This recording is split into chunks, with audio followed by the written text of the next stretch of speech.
আসসালামু আলাইকুম রহমতুল্লাহ। প্রিয় দর্শক, আজকে আলোচনা করব ঈসা ইবনে মারিয়ামকে নিয়ে। তিনি এমন একজন মহিয়সী নারী ছিলেন যিনি আল্লাহ তাআলাকে এমনভাবে রাজি করিয়েছিলেন, অর্থাৎ ইবাদতের ক্ষেত্রে আল্লাহকে সে এতটাই পেয়েছিলেন যে সে যখনই যেটা দাবি করত আল্লাহ তাআলা সেটা তার ইচ্ছে পূরণ করত। এবং আমরা কুরআনুল কারিমে অসংখ্য জায়গায় দেখেছি তার নামটা উল্লেখ আছে, এবং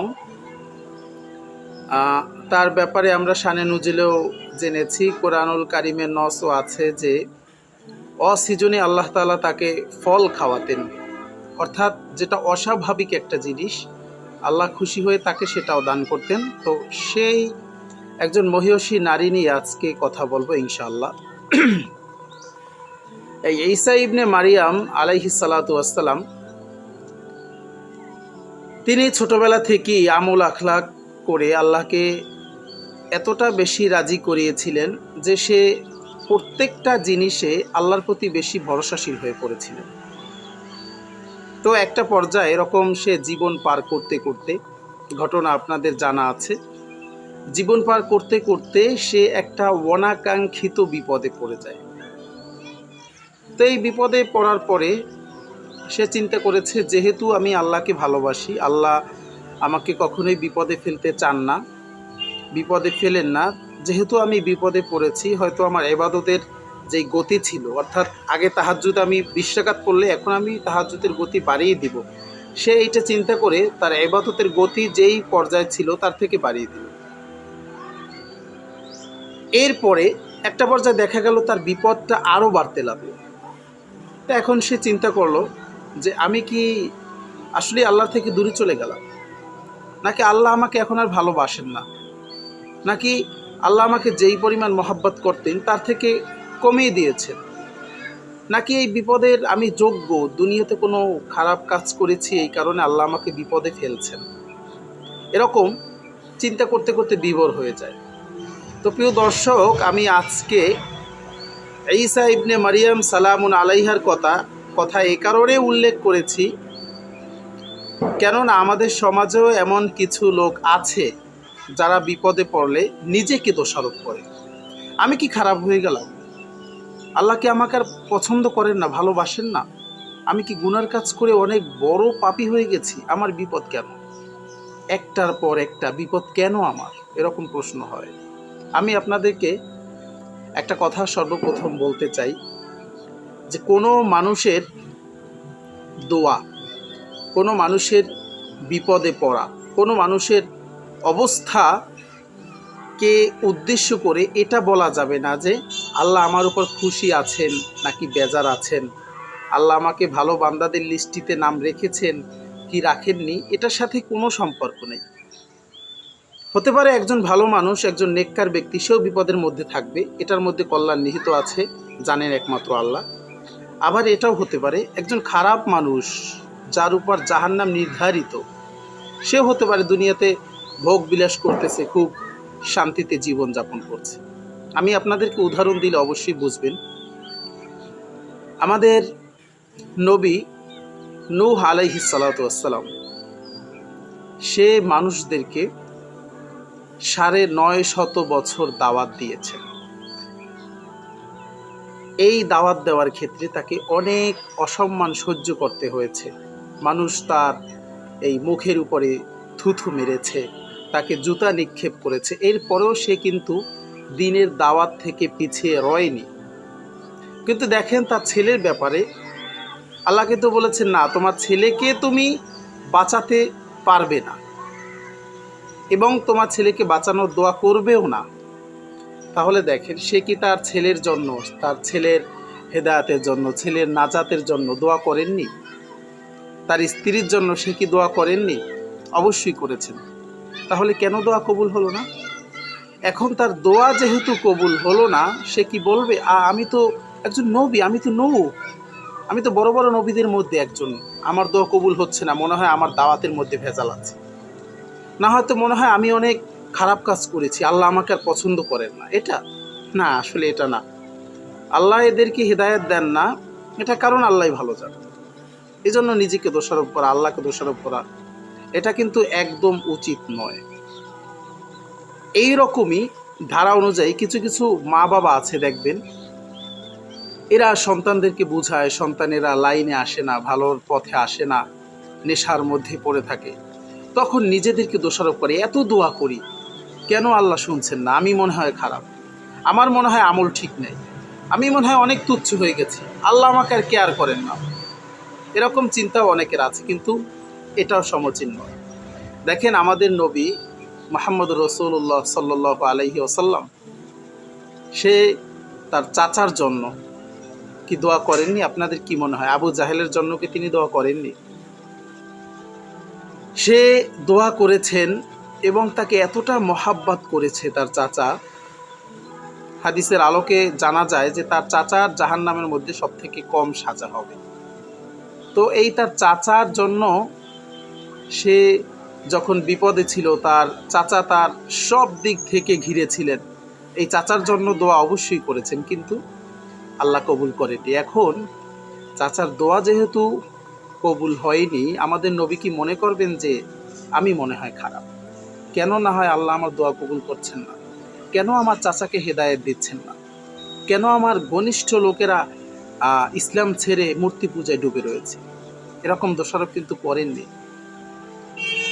আমরাও এটা সবসময় অনুধাবন করব।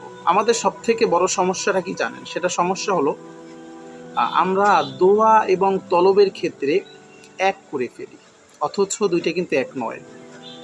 তলব হচ্ছে একজনকে তলব করা, যে আমার কাছে আসো বা অমুক জিনিসটা আমাকে দাও, কেমন যেন একটা দাবি করার মতো। আর দোয়া, ডাকা, দোয়াটা কিন্তু তলবের মতন নয়। আল্লাহর কাছে দোয়ার অর্থ কি জানেন? যে আল্লাহর একজন বিনম্র দাস তার কাছে দিন শেষে কিছু চাচ্ছে, এটা হচ্ছে দোয়ার পরিভাষা, মূল অর্থ। আমরা এই দোয়া করার পর যখন দেখি আল্লাহ আমাদের দোয়ার উত্তর দিচ্ছে না বা দোয়ার কোনো প্রতিফল আমরা পাচ্ছি না, তখন আমরা নৈরাশ হয়ে যাই। এমনকি আছে অনেকে আল্লাহর উপর দোষারোপ করে যে আল্লাহ অকৃতকার্য, এরকমও বলে ফেলে। আমি আপনাদেরকে দুটি উদাহরণ দিচ্ছি। হযরত ইউসুফ আলাইহিস সালাতু ওয়াস সালাম যখন কূপে পড়েছিলেন, তখন কিন্তু তার বাবা তার জন্য অবশ্যই দোয়া করেছেন। তার ভাইয়েরা যখন ইউসুফ আলাইহিস সালাতু ওয়াস সালামকে নিয়ে যান, তার বাবা জানতেন। এই জানার পরে আপনাদের কি মনে হয়, ইউসুফ আলাইহিস সালাতু ওয়াস সালামের জন্য কি ইয়াকুব আলাইহিস সালাতু ওয়াস সালাম দোয়া করেননি? অবশ্যই করেছেন। কেন কবুল হলো না? কেন তার কূপে পড়তে হলো? অপর দিকে দেখেন মূসা আলাইহিস সালাতু ওয়াস সালাম, ফিরাউন যখন তার বাহিনী দিয়ে সব ঘরের পুরো এলাকায় সার্চ করতেছিল যে বাচ্চা যেখানে পাবা সেখানেই কতল করবা, তখন তার মা তার সন্তানটিকে একটা বাক্সে করে নদীতে ফেলে দিচ্ছিলেন, তখন কি মনে হয়? আপনাদের কি মনে হয় সে কি তার তার মূসা কি তার মূসার মা মূসার জন্য কি দোয়া করেননি? আল্লাহ কেন উত্তর দিলেন না? কেন বাঁচিয়ে দিলেন না? কেন তাকে ওই নদীর মধ্যে, চলন্ত সাগরের মধ্যে নামিয়ে দিতে হলো সন্তানকে? আল্লাহ তো চাইলে এখানে দোয়া করছিল, অবশ্যই সে দোয়া করছেন, আল্লাহ আমাকে সন্তানকে বাঁচিয়ে দেন, আমার সন্তান যেন আমার কাছেই হেফাজত থাকে, কিন্তু অথচ সে ভাসিয়ে দিলেন। দেখেন এই যে দুইটা দোয়া, ইউসুফ আলাইহিস সালাতু ওয়াস সালামের জন্য তার বাবা দোয়া করেছেন, ইয়াকুব আলাইহিস সালাতু ওয়াস সালাম, আর মূসা নবীর জন্য তার মা দোয়া করেছেন। কোনটা কবুল হয়েছে, কোনটা তাড়াতাড়ি? মূসা আলাইহিস সালাতু ওয়াস সালামের ব্যাপারে তার পরবর্তী ক্ষুধা লাগার আগেই আল্লাহ তার মাকে তার কাছে হাজির করে দিয়েছেন, সুবহানাল্লাহ। আর ইউসুফ আলাইহিস সালাতু ওয়াস সালামের ক্ষেত্রে সে কূপে পড়েছে, ওখান থেকে পথিকদের কাছে গিয়েছে, তারা আবার বাজারে বিক্রি করেছে, সেখান থেকে রাজপ্রসাদে, সেখান থেকে জেলে, সেখান থেকে রাজা হয়েছে, মন্ত্রী হয়েছে, এরপরে মিলিত হয়েছে বাবার সাথে। দেখেন দোয়ার মধ্যে কতটা পার্থক্য, একটা সাথে সাথে কবুল হয়েছে, আর একটা কতক্ষণ কত বছর পরে কবুল হয়েছে। এটার মধ্যে কিন্তু অবশ্যই পার্থক্য আছে। কি পার্থক্য আছে? ওইটার সাথে সাথে কবুল হলো, এটা দেরিতে হলো কেন? ইয়াকুব আলাইহিস সালাতু ওয়াসসালাম মনে হয় পাপী ছিলেন, নাউজুবিল্লাহ।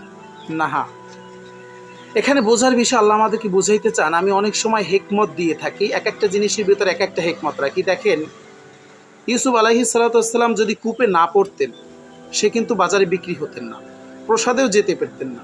যদি প্রসাদে না যেতেন, তো কখনোই সে আজিজে মিসরের ওই যে বউ, ওনার যে একটা তহুমত লাগে, তহুমত লাগার কারণে জেলে যেতেন না। জেলে যদি না যাইতেন, ওই যে দুইজন রাজার গোলাম ছিলেন, দুইজন স্বপ্ন দেখলেন, স্বপ্নের ব্যাখ্যা করলেন, এই ব্যাখ্যা যদি না করতেন, ইউসুফ আলাইহিস সালাতু ওয়াসসালাম কিন্তু মন্ত্রী হতে পারতেন না। এজন্য সময় বেশি হয়ে যায়। আমি একটা কথাই আপনাদেরকে বলবো যে বিপদ আপদ যে যেইটাই পড়েন না কেন, বিপদ আপদ যেইভাবেই আপনার উপর আল্লাহ তাআলা পতিত করেন না কেন, কখনোই হতাশ হবেন না। মনে রাখবেন, আল্লাহ তাআলা সবসময় হিকমত নিয়ে কাজ করেন। আপনি বিপদে পড়েছেন, আপনি অসুস্থতায় ভুগছেন প্রায় 6 মাস, 1 বছর, 2 বছর যাবত। হতে পারে এই উসিলায় আল্লাহ তাআলা আপনার সন্তানের রিজিকের মধ্যে বরকত দিয়েছে। আপনার সন্তানের চাকরি নেই 5 বছর, 6 বছর, এখান থেকে আপনি একটু নিচু আছেন, অপর দিকে তাকিয়ে দেখেন, হতে পারে এই উসিলায় আল্লাহ তাআলা আপনাকে আপনার জমির মধ্যে এত ফসল দিবেন যেটা আপনি কল্পনাও করতে পারবেন।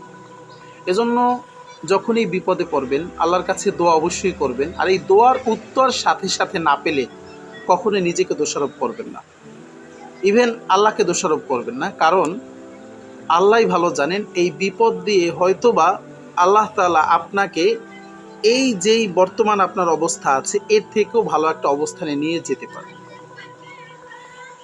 আমি আলোচনা করতেছিলাম ঈসা ইবনে মরিয়মকে নিয়ে।